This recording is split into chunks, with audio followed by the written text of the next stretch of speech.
Bismillahirrahmanirrahim. Alhamdulillah Rabbil alamin, wassalatu wassalamu ala asyrafil mursalin sayyidina Muhammadin wa ala alihi washabbihi ajma'in. Qala jami'u hadzal kitab ghafirallahu lahu wa liwalidayhi wa satara uyuban fid dharain amin. Wa minha jawazul qasami ay wa min khasaisi an-nabi al-Mustafa sallallahu alaihi wasallam. Di antara khususiat beliau jawazul qasami bihi sallallahu alaihi wasallam, boleh bersumpah demi beliau, boleh bersumpah demi beliau.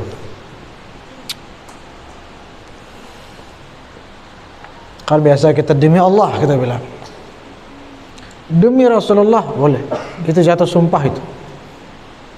Banyak juga yang tidak tahu. Malah tidak sedikit yang menganggap itu syirik, padahal tidak syirik. Khususiat itu. Kenapa?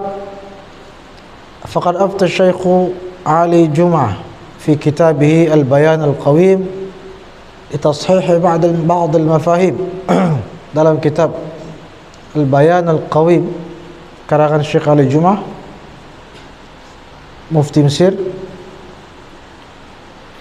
hafizahullah wa radhiya anhu, beliau mengatakan dalam kitab itu, al-half bima huwa mu'azzamun fi syar'i kan Nabi sallallahu alaihi wasallam jaizun. Beliau menjelaskan, dan para ulama kita banyak menjelaskan, bahwa bersumpah dengan sesuatu yang mulia di sisi Allah boleh. Di Arab itu kadang menyebut demi Ka'bah, demi mushaf, demi Quran. Mungkin di sini juga ada kita dengar begitu ya. Nah, itu tidak masalah, karena bersumpah demi sesuatu yang mulia dan agung di sisi Allah. Maka lebih-lebih yang paling agung adalah baginda Rasulullah sallallahu alaihi wasallam. Wa minal qailina bi jawazihil Imam Ahmad. Imam Ahmad bin Hanbal termasuk yang memperbolehkan bersumpah demi beliau, demi Nabi. Apa dalilnya Imam Ahmad bin Hanbal yang punya mazhab Hanbali, muridnya Imam Syafi'i? Beliau mengatakan annahu sallallahu alaihi wasallam ahadu ruknai asy-syahadati allati la tatimu illa bihi. Alasan Imam Ahmad unik juga. Beliau mengatakan karena beliau adalah salah satu rukun syahadat yang tidak sempurna syahadat itu kecuali dengan menyebut nama beliau. Orang mau masuk Islam, dia membaca la ilaha illallah, belum sah masuk Islam. Harus dilengkapi dengan Muhammadun Rasulullah. Harus nama beliau disebut, baru dia boleh, baru dia sah masuk Islam. Itu menunjukkan bahwa nama beliau agung sekali. Pastinya tidak akan sama dengan nama Allah, tetapi agung di sisi Allah. Agung di sisi Allah.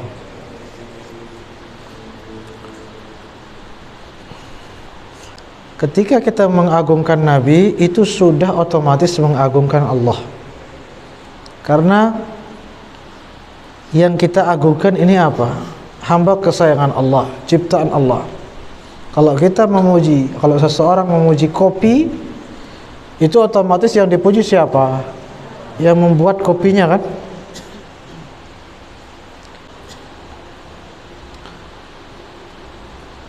Amma haditsun nahyi 'anil halfi bi ghairillah. Adapun hadis-hadis, ada hadis yang melarang bersumpah dengan atau demi selain Allah. Itu maksudnya apa? Fa muradu at-tashabbuh bi ahli jahiliyah fi halfihim. Yang dilarang di sini adalah bersumpah sebagaimana sumpahnya orang-orang jahiliyah. Mereka bersumpah dengan selain Allah bukan hanya dengan selain Allah, tapi dengan musuh Allah, dengan yang mereka sembah selain Allah. Misalnya mereka bersumpah demi berhalanya, Wallati wal Uzza, kan gitu. Bersumpah demi macam-macam, demi matahari, demi apa, kan itu apa-apa, tidak ada hubungannya dengan Allah, tapi dalam arti tidak bukan sesuatu yang. Nah, umat Islam bersumpah demi Nabi Muhammad, demi Ka'bah, demi Al-Quran. Sumpah-sumpah itu tidak mungkin tidak mungkin sama dengan sumpahnya orang-orang jahiliyah. Karena mungkin orang jahiliyah bersumpah demi Al-Quran, demi Nabi Muhammad, kan tidak mungkin. Maka tidak ada kesamaan. Yang sesungguhnya dilarang oleh Nabi adalah sumpah demi yang tadi-tadi, yang tidak karu-karuan itu. Sedangkan kita bersumpah demi Allah atau bersumpah demi sesuatu yang sangat agung di sisi Allah Subhanahu wa taala. Maka itu la musyabahata li halfil musyrikin biwajhi, itu tidak masalah karena tidak ada keserupaannya sama sekali dengan sumpahnya orang-orang jahiliyah yang dilarang sesungguhnya oleh baginda Rasulullah sallallahu alaihi wasallam. Kama yajuzu aidan at-tarajji wa ta'kidul kalam bin Nabi sallallahu alaihi wasallam. Ada namanya taraji. Taraji ini memohon. Kalau kita bilang demi itu bisa bermakna bersumpah, bisa bermakna memohon. Demi apa misalnya? Ayolah demi Rasulullah berikanlah saya. Itu kan bukan sumpah, tapi memohon. Demi siapa gitu, demi, biasanya yang kita sebut kalau kita memohon adalah orang yang mulia di mata orang tempat kita memohon, kan? Misalnya kita minta apa gitu, minta apa sajalah dari seseorang, lalu kita menyebut orang yang paling disayangnya. Fulan, demi fulan berikanlah saya, demi fulan maafkanlah saya, misalnya begitu. Atau ada orang punya orang tua, orang tuanya ini sangat pemaaf dan sangat menyayangi semua orang. Terus saya berbuat salah kepada anaknya, dia tidak mau memaafkan. Lalu saya katakan, demi ayah Sida maafkanlah saya. Kan itu bukan sumpah ya, tapi itu memohon. Maksudnya, ayolah maafkan saya. Kalau bukan untuk diri Sida, dari hati Sida, lakukan demi ayah Sida. Ayah Sida sayang loh sama saya juga, misalnya, kan gitu. Itu kandungannya, kandungan makna demi ayah Sida itu, ayahmu. Itu juga tidak masalah. Waqad marra anna al-huruf al-muqatta'ah hiya qasamun min Allah bi nabiyhi sallallahu alaihi wasallam. Sudah lewat juga pada bab sebelumnya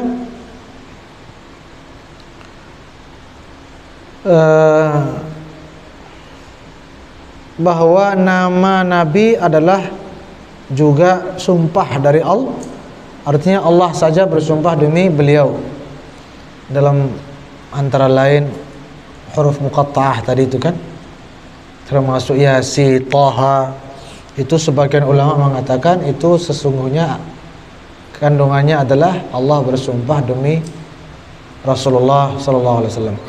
Kalau Allah bersumpah demi zaitun, buah zaitun, buah tin, demi waktu fajar, apalagi banyak itu, demi matahari, wasyamsi wadhuhaha, kan? Kalau Allah terserah, tidak ada yang boleh protes. Dia mau sumpah dengan apa saja. Masa kita mau ada yang mau bilang Allah syirik gitu? Tidak mungkin, kan? Tidak berlaku sama Allah peraturan begitu. Berlakunya sama kita itu. Maka lebih-lebih Allah bersumpah demi, kalau Allah bersumpah demi matahari, demi segala macam itu, maka lebih-lebih bersumpah demi hamba kesayangannya ciptaan termulianya Rasulullah sallallahu alaihi wasallam. Wa fi Syama'il Mustafa Az-Zuhaili, Dr. Abdul Wahab Az-Zuhaili, ulama dari Suriah kalau tidak salah, Allah yarham. Ulama besar yang punya kitab Al-Fiqhul Islami wa Adillatuh. Beliau menjelaskan kaqaulihi ta'ala wal 'asri ay 'asri nubuwwatihi.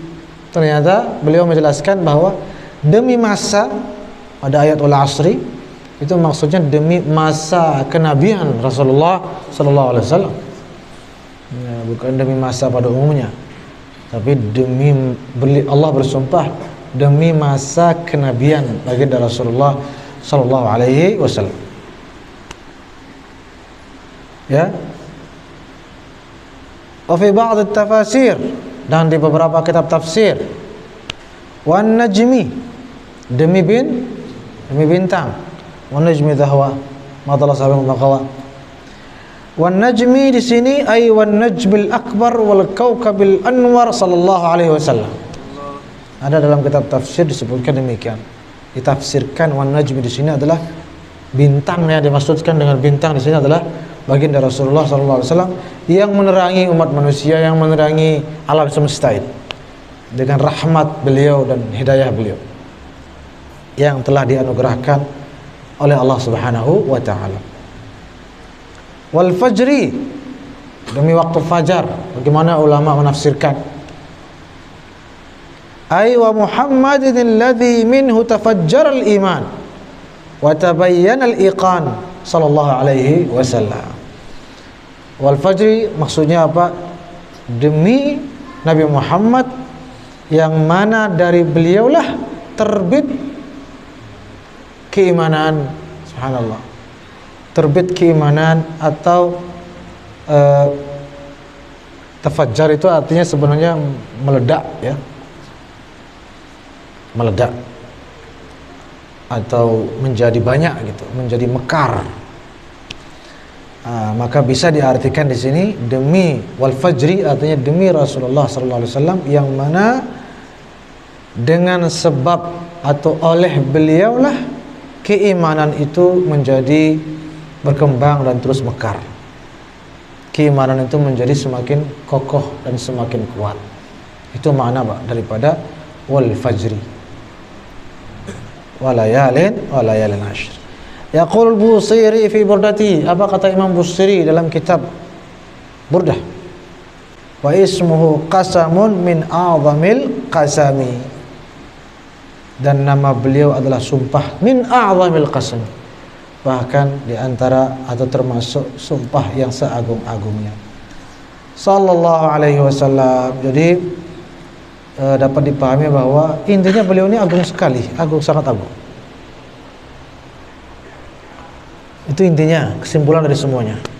Supaya karena banyak orang yang menganggap beliau itu manusia biasa, yang mulia itu, yang agung itu hanya ajarannya, syariatnya, itu saja yang agung. Kalau beliaunya, ya kita pun bisa melebihi beliau. Ada yang bilang begitu. Ya beliau makhluk, beliau manusia, ya hamba biasa sama. Udah gitu mereka bilang begitu, ditanya kenapa, sudah daripada nanti kebablasan sampai kita mengkultuskan. Bagaimana mengkultuskan? Ini pada bulan ini orang memperingati Maulid Rasulullah SAW. Kenapa kita memperingati Maulid? Kalau ada yang nanya, kenapa kita memperingati Maulid? Justru supaya kita tegaskan ke mereka bahwa baginda Nabi itu bukan Tuhan, bahwa kita tidak pernah dan tidak akan mungkin mengkultuskan beliau. Buktinya kita rayakan Maulidnya setiap tahun. Kalau kita mengatakan, kalau kita mengkultuskan beliau, apalagi misalnya dikatakan menyembah, hasyalillah, tidak mungkin. Mana mungkin kita rayakan Maulidnya? Karena yang namanya Tuhan itu lam yalid walam yulad. Kalian menyembah guru-guru kalian, menyembah Rasulullah. Ini kami sedang merayakan Maulid, bro. Maulid ini berarti yang kami muliakan ini sudah lahir di muka bumi, dan kami semua tahu yang namanya Tuhan lam yalid walam yulad. Kok Anda malah menuduh kami menuhankan? Dibilang Anda menuhankan atau menyembah guru-guru kalian, para aulia. Kan kita datang ziarah kubur dibilang menyembah. Yo. Ini udah mati loh, udah meninggal. Kok bisa kita dikatakan menyembah? Kalau menyembah guru-guru, ini kami sedang kumpul memperingati haul guru kami. Haul itu artinya apa? Peringatan kematian, wafat. Bagaimana kami dikatakan mengkultuskan guru, sedangkan kami semua mengatakan guru kami telah wafat? Buktinya kami peringati haulnya, kata peringati wafatnya setiap tahun. Dan yang namanya Tuhan itu tidak pernah mati. Jadi itu semua tuduhan-tuduhan buta yang tanpa alasan, tanpa dasar yang jelas. Tetapi tersirat di balik semua tuduhan itu sesungguhnya kebencian, tidak adanya kecintaan kepada baginda Rasulullah SAW.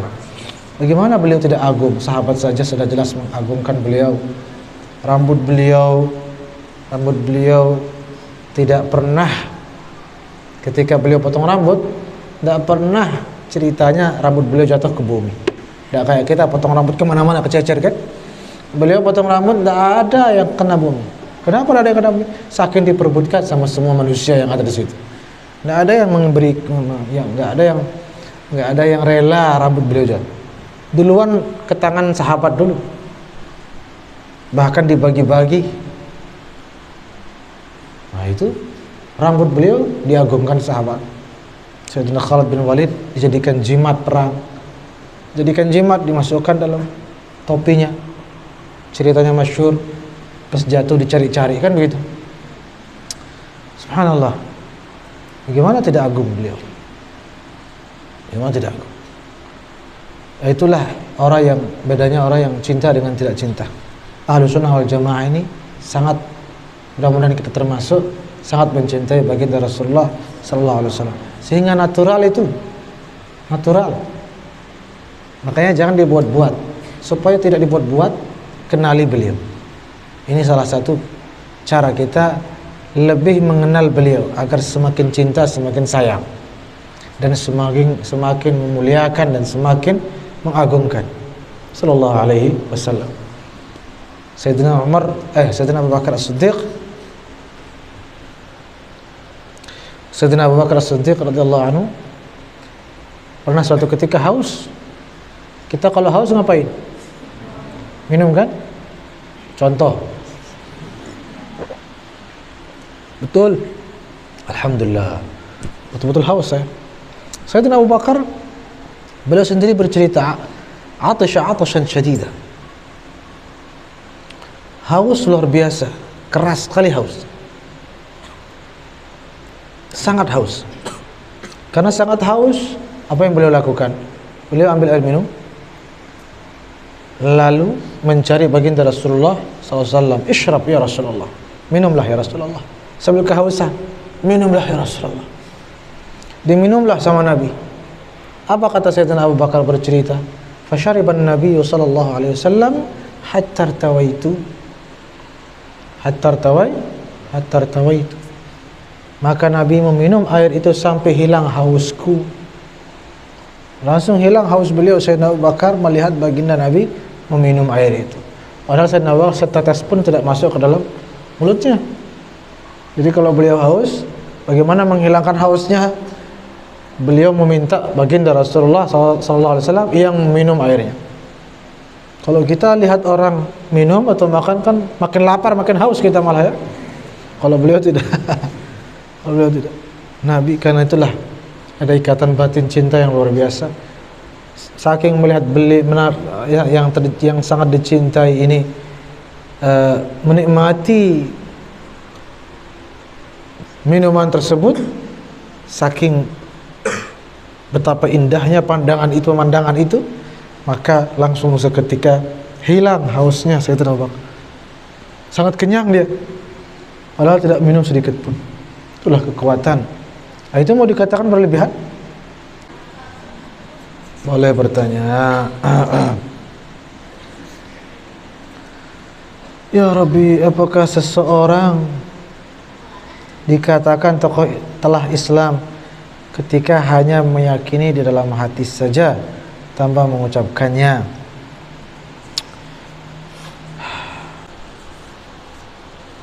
Yang namanya hamba Allah, namanya muslim, kan ada rukun-rukunnya. Betul apa tidak? Masa dia masuk Islam lalu tidak melakukan rukun-rukun Islam? Masa dia tidak salat misalnya? Kenapa dia tidak salat? Kan muslim. Setiap muslim diwajibkan salat. Di dalam salat kan pasti dia mengucapkan asyhadu alla, maka terucaplah itu. Maka tetap wajib hukumnya dia mengucapkan dengan lisannya asyhadu an la ilaha illallah wa asyhadu anna sayyidana Muhammadan Rasulullah sallallahu alaihi wasallam.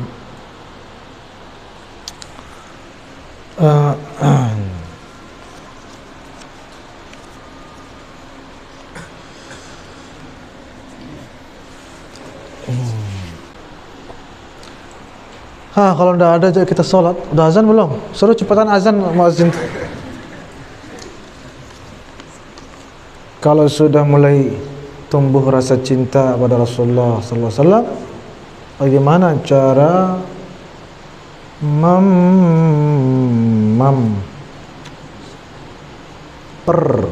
mempertahankan cinta itu? Ya, dipupuk dengan banyak berselawat. La yatma'u ahadun fi ma'rifatillah hatta ya'rifa Rasulullah sallallahu alaihi wasallam. Wa la yatma'u ahadun fi ma'rifati Rasulillah hatta ya'rifa syaikhahu. Jangan ada yang berharap dapat ma'rifat kepada Allah sebelum dia ma'rifat dulu kepada Rasulullah sallallahu alaihi wasallam. Dan jangan ada yang berharap ma'rifat kepada Rasulullah sebelum dia ma'rifat kepada gurunya. Dia mengenal gurunya. Itu sebabnya ya ayyuhalladzina amanu taqullah wa kunu ma'as shadiqin. Selalu dan selalu jangan pisah sekali-kali dengan orang-orang mulia, dengan orang-orang saleh, dengan para pewaris Rasul sallallahu alaihi wasallam, dengan orang-orang yang sangat cinta kepada Rasul sallallahu alaihi wasallam. Karena cinta itu al-hubbu mu'di. Cinta itu menular. Cinta itu menular. Lebih menular daripada flu. Cinta itu. Maka kalau kita selalu bersama orang-orang yang bukan hanya cinta tapi juga dicintai, itu lebihnya orang-orang saleh.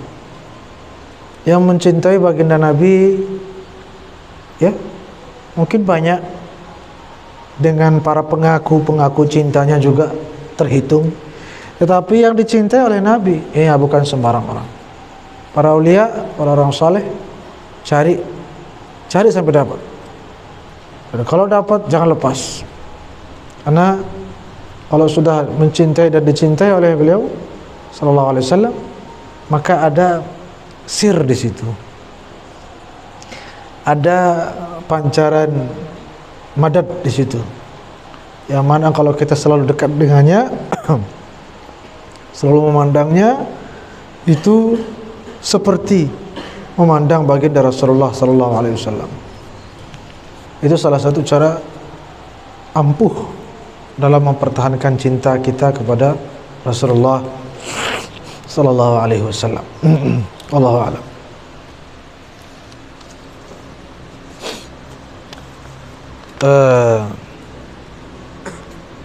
Apakah hanya zuriat Rasulullah sallallahu alaihi wasallam saja yang mampu memandang wajah indah beliau? Memang ada yang bilang begitu? Memang ada yang mengatakan seperti itu? Saya baru dengar ini. Hanya zuriat yang bisa memandang wajah beliau. Kok bisa begitu? Dari mana asal usulnya? Itu Abu Jahal zuriat apa tidak? Abu Jahal zuriat apa tidak itu? Ya? Abu Jahal zuriat Rasulullah itu? Bahkan muslim apa tidak? Kan bisa memandang wajah beliau. Ya? Orang kafir Quraisy itu loh. Kan beliau, mereka semua melihat Nabi apa tidak? Kenapa bilang hanya zuriat beliau yang memandang wajah indah beliau? Aneh sekali pertanyaannya. Allah ilaha illallah. Mana lagi?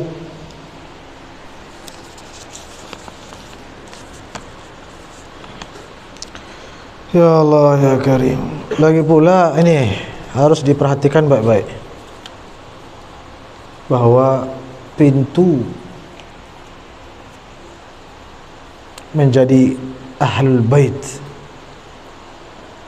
menjadi bagian dari keluarga besar Nabi, bukan hanya keturunan biologis. Itu pintu. Tapi ada pintu lain. Ada pintu lain. Pintu lain ini terbuka untuk siapa saja. Keturunan siapapun, keturunan Fir'aun sekalipun, kalau memang ada keturunannya di sini. Kalau dia masuk lewat pintu itu, jadi keluarga Rasulullah sallallahu alaihi wasallam. Jadi ahlul bait dia. Jadi ahlul bait. Jangan disempitkan. Jangan disempit. Kadang-kadang orang yang tidak pernah mengaji disempitkan. Seakan-akan menjadi keluarga Nabi itu hanya ini tok, titik. Tidak. Keluarga Nabi itu 24 jam, tidak pernah ditutup pendaftarannya. Siapapun boleh jadi keluarga Nabi. Ya, jangan la tudayyiq wasi'ah. Jangan sempitkan sesuatu yang telah diperluas oleh Allah. Diperluas oleh baginda Rasulullah sallallahu alaihi wasallam. Nabi sendiri mengatakan Salmanu minna ahlul bait. Wahai ahlul bait, Salman ini bagian daripada kita ahlul bait.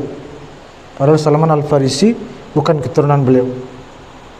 Riwayat lain Bilal minna ahlul bait, Bilal bin Rabah. Sayyidina Bilal bin Rabah, Sayyidina Salman Al-Farisi, Sayyidina Suhaib Ar-Rumi. Sahabat-sahabat Nabi yang Nabi dengan tegas mengatakan ini ahlul bait juga. Kenapa Nabi bilang begitu? Supaya kita dikasih tahu nih, hey, kalian juga bisa menjadi keluargaku. Bukan hanya beberapa orang yang kebetulan ada nasab, ada apa? Keturunan darah saja. Siapapun, bahkan melebihi juga bisa. Sallallahu alaihi wasallam. Dalam Al-Qur'an jelas. Dalam Al-Qur'an jelas. An-nabiyyu aula bil mu'minina min anfusihim. Buka Quran makanya. Jangan dengar orang-orang yang menyempitkan yang luas tadi. An-nabiyyu aula bil mu'minin min anfusihim. Nabi lebih berhak atas orang-orang mukmin daripada diri mereka sendiri. Wa azwajuhu ummahatuhum. Dan istri-istri Nabi adalah ibu mereka. Quran ini yang ngomong. Wa azwajuhu ummahatuhum artinya apa? Dan istri-istri beliau adalah ibu-ibunya orang-orang beriman. Kalau istrinya Nabi adalah ibunya orang beriman, berarti siapa ayah orang beriman? Siapa ayahnya jadinya? Rasulullah sallallahu alaihi wasallam. Ayat ini, ayat Quran ini maksudnya apa? Allah membuka pintu. Kamu menjadi mukmin sejati, kamu anaknya Rasulullah sallallahu alaihi wasallam. Paham apa tidak? Wa azwajuhu ummahatuhum. Dan istri-istri Nabi ummahat, ibunya orang-orang beriman. Berarti siapa ayah orang-orang beriman ini? Rasulullah sallallahu alaihi wasallam. Tapi kenapa bahasanya begitu? Karena supaya ditegaskan istri Nabi ini kenapa harus ditegaskan adalah ibunya orang-orang mukmin, supaya tidak ada jalan itu juga sebagai dalil tidak boleh dinikahi. Misalnya Nabi wafat, istri-istri Nabi ini yang menjanda ini tidak boleh dinikahi oleh sahabat manapun. Kenapa? Karena sudah menjadi ibunya mereka. Tidak boleh anak menikah dengan ibu. Itu maksud ayatnya. Paham apa tidak? Itu. Belum lagi hadis ana jaddu kulli taqi, saya kakeknya semua orang bertakwa.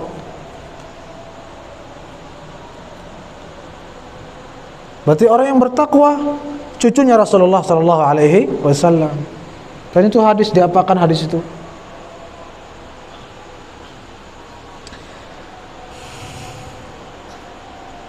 Supaya kalian juga tidak yang berkecil hati. Itu satu. Kedua, supaya kalian juga tidak, rahmat Allah itu yang sangat luas, jangan disempitkan. Jangan disempitkan. Ada ayat mengatakan maka Muhammadun aba ahadin min rijalikum walakin Rasulullah wa khatamun nabiyyin. Begitu ayatnya. Tidaklah Nabi Muhammad adalah ayah salah satu dari kalian. Maka Muhammadun aba ahadin min rijalikum. Tidaklah Nabi Muhammad ayah salah satu dari antara kalian. Tuh. Paham nggak ayat ini? Ayat Nabi Muhammad ini bukannya ayahnya fulan saja, bukan ayah yang lain. Si ini saja keturunannya, ini tidak. Maka Muhammadun aba ahadin. Bukanlah Nabi Muhammad itu ayah salah satu dan melainkan ayah semuanya. Sallallahu alaihi wasallam. Bukan ayahnya si ini doang, ini dek. Ahadin salah satu, bukan ayah salah satu, ayah seluruhnya. Pahami dengan baik Al-Quran dari para ahlinya.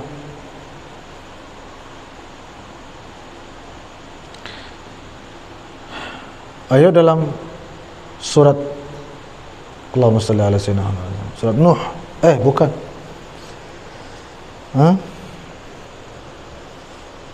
Tapi kisahnya Nabi Nuh. Kalau tidak salah suratnya surat Hud. Rabbi inna bni min ahli. Nabi Nuh kan punya anak Kanaan kan namanya kalau tidak salah.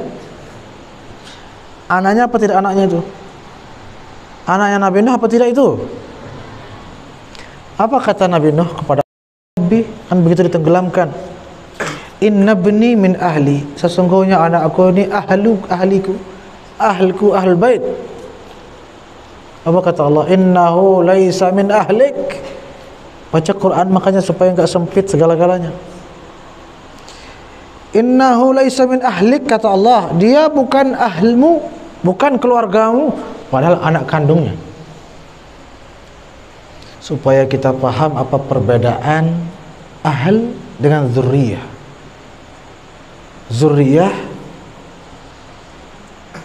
Zurriyah, ahl. Kadang sama, kadang beda. Zuriyah ini keturunan. Kalau ahl,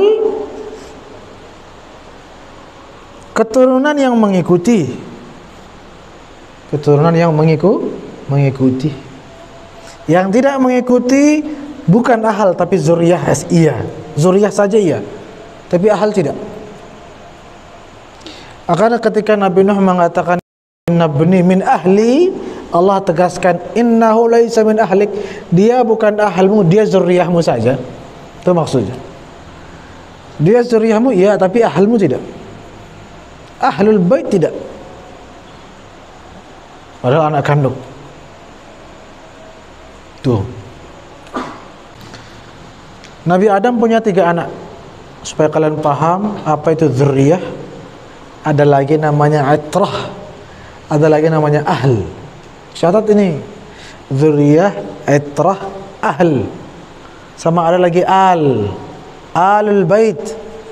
Lain lagi, ahlul bait, itrah, zuriyah. Nabi Adam punya beberapa anak. Sebutlah Qabil, Sayyidina Habil, Sayyidina Syith.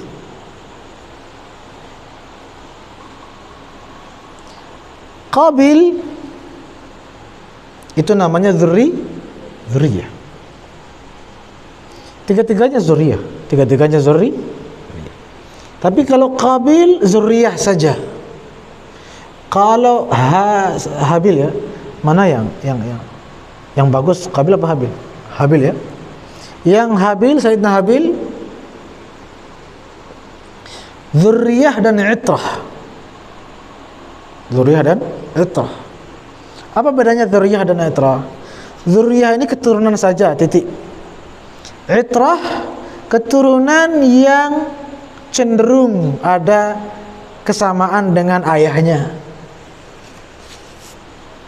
Ada kesamaan, mengikuti. Ahal persis seperti ayahnya. Lebih bagus lagi kan, lebih tinggi. Maka Qabil dzurriyyah saja, keturunan tok, sekedar keturunan. Ahal tidak. Ahal itu dari keahlian, dia memiliki keahlian yang serupa dengan orang tuanya, maka disebut ahlu. Nah, Sayyidina Habil disebut itrah karena ada keserupaan sebagaimana ayahnya Nabi Adam alaihis salam. Nah, Nabi Syith, Nabi seperti ayahnya, betul atau tidak? Kalau Habil kan tidak. Maka Habil disebut itrah. Dia keturunan yang baik seperti ayahnya, tapi tidak persis.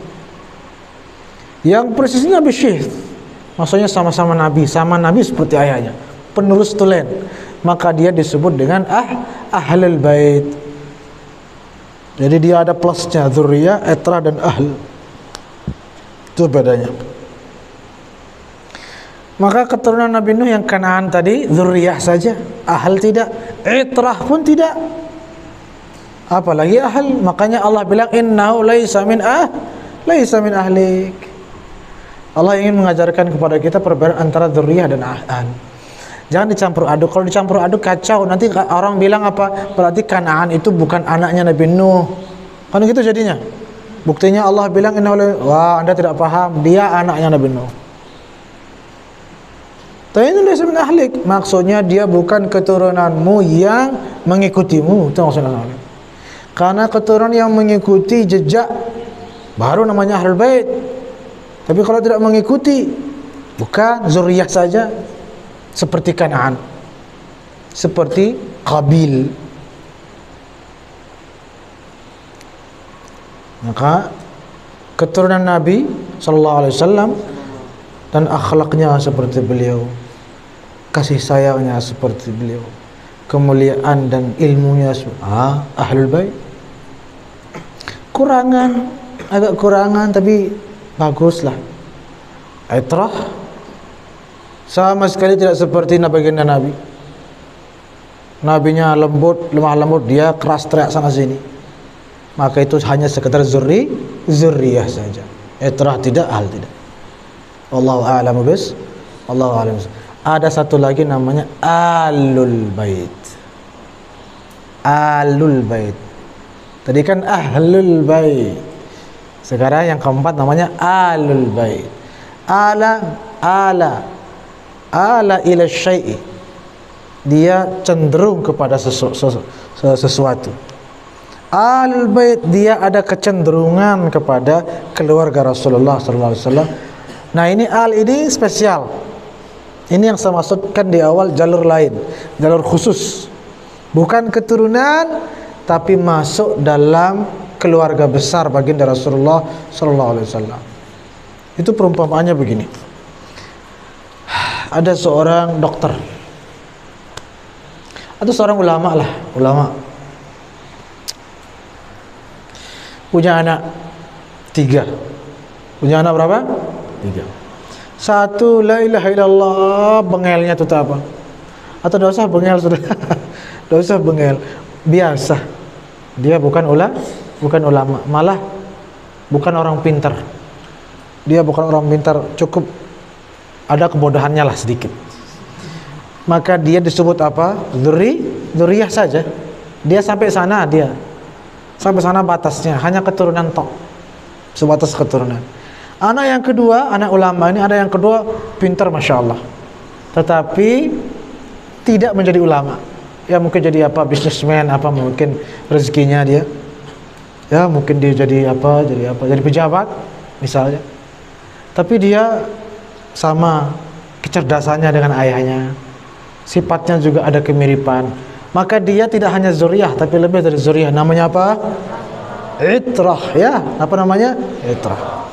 Anaknya yang ketiga ini Masya Allah alim luar biasa, persis seperti ayahnya, bahkan kadang-kadang melebihi ayahnya.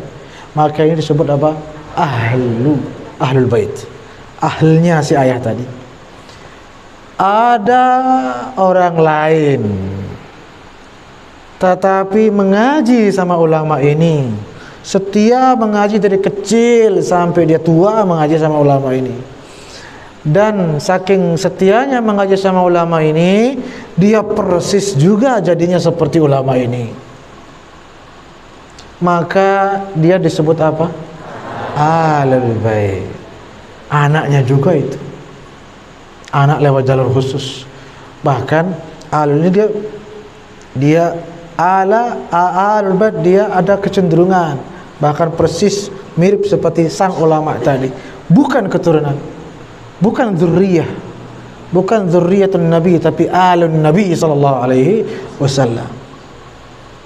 Seperti siapa? Sayyidina Salman tadi yang saya sebutkan beberapa hadis. Salmanu minna ahlul bait. Ini ahlul bait. Walaupun lafaznya ahlul bait, tapi ulama menjelaskan maksudnya ahlul bait. Tetapi saking tidak dibedakan dengan ahlul bait, sudah seperti anak kandung. Dan bukan hanya anak kandung, tapi sampai ahlul bait. Padahal Salman dari mana? Datang dari mana? Tidak ada hubungan darah sama sekali dengan baginda Rasulullah sallallahu alaihi wasallam.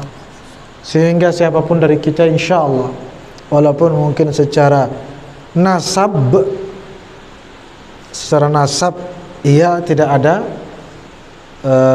ketersambungan darah secara biologis, tetapi secara hasab melalui jalur iman tadi, insya Allah tidak ada yang mustahil dan tidak akan pernah tertutup pintu bahwa kita semua di sini mudah-mudahan bahkan menjadi anak kesayangan Rasulullah sallallahu alaihi wasallam, menjadi bagian yang sangat tak terpisahkan daripada keluarga besar baginda Rasulullah sallallahu alaihi wasallam. Amin amin ya rabbal alamin.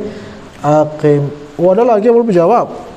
Terakhir, kenapa kalau Maulid itu kelahiran yang dirayakan, diperingati? Kalau aulia Allah tentang wafatnya yang diperingati. Haul maksudnya yang salah satunya tradisi. Kalau di Mesir Maulidnya juga diperingati. Waktu saya di Mesir lebih dari 10 tahun, Maulid Syekh Sayyidina Imam Husain, cucu Nabi, Maulidnya kita rayakan. Bulan November Maulid Imam Husain. Bulan ini Maulid Syekh Ibrahim Ad-Dusuqi, Maulid Syekh Ahmad Al-Badawi, nanti Maulid Syekh Ahmad Ar-Rifai, Maulid Siti Zainab, Maulid Sayyidi Ali Zainal Abidin, semua itu dirayakan di Mesir. Jadi soal tradisi saja. Kalau di sini tidak menjadi tradisi. Di sini itu Maulid itu khusus Rasulullah SAW. Selain daripada beliau, haulnya, wafatnya yang diperingati. Tapi bukan tidak beralasan. Semuanya boleh. Apa alasannya di sini hanya wafatnya? Wallahu a'lam. Penjelasan dari ulama kita, guru-guru kita. Kalau Nabi kenapa dirayakan Maulidnya? Karena sejak lahir sudah mulia. Tapi kalau aulia belum tentu sejak lahir sudah mulia. Ada beberapa wali sejak lahir sudah puasa dia. Sejak lahir sudah ada tanda-tanda kewalian, bahkan sebelum lahir. Tetapi kan tidak semua. Ada juga wali-wali yang di usia berapa baru dia mulia, sebelumnya dia biasa atau bahkan mungkin lebih bawah lagi dari biasa. Itu kan secara akidah tidak mustahil kan. Bisa saja, mohon maaf, bisa saja tidak mustahil maling kelas kakap, pembunuh kelas berat di usia sekian tahun, 30 tahun misalnya. Masa kecilnya juga Masya Allah telahnya luar biasa. Tapi kan tidak mustahil di usia 40 jadi wali bin auliyaillah. Betul apa tidak? Dan dia wali sampai akhir hayatnya. Itu sebabnya akhir hayatnya yang diperingati, karena akhir hayatnya itu sudah jelas-jelas mulia. Tapi kalau hari lahirnya kan kita tidak tahu, mungkin hari lahirnya baru lahir langsung dia ibunya misalnya atau ayahnya, masa itu yang tapi kalau baginda Rasulullah sallallahu alaihi wasallam sudah tidak ada yang meragukan lagi. Beliau lahir semua keajaiban terjadi, ya, maka pantas diperingati. Adapun yang lain dah haulnya saja ambil aman, karena tidak diragukan kalau akhir hayatnya beliau itu insyaallah husnul khatimah, orang-orang yang akhir hayatnya sangat dekat dengan Allah Subhanahu wa taala. Itu barangkali salah satu alasan mengapa diperingati wafatnya kalau para aulia atau ulama. Tetapi bukan berarti tidak boleh memperingati maulidnya. Boleh saja mau merayakan maulid Syekh Abdul Qadir Jilani, mau merayakan maulid Al-Maghfurlah Malaysia. Nah, masalah maksudnya secara hukum tidak masalah. Tapi ala kulli hal, yang terpenting dari wafat dan ininya, yang penting adalah dzikrus salihin. Yang penting kita mengenang dan menyebut-nyebut orang-orang saleh agar semakin dekat hati kita dengan beliau. Itu yang penting. Soal wafat terlepas dari tanggal itu juga tidak masalah. Sekedar kumpul, tidak ada momen, tapi kita kumpul untuk membaca manaqibnya. Siapa Al-Maghfurlah, manaqib Syekh Jalaluddin Ar-Rumi, Syekh Ibrahim Ad-Dasuqi, Syekh Abdul Qadir Jilani, silahkan. Semua itu jangan harus diikat, disempitkan juga, jangan harus pada tanggal-tanggal tertentu. Kan Nabi juga wafat pada tanggal 12 Rabiul Awal. Ayo. Jadi tidak menjadi persoalan. Allahu a'lam bishawab. Aqimus shalah.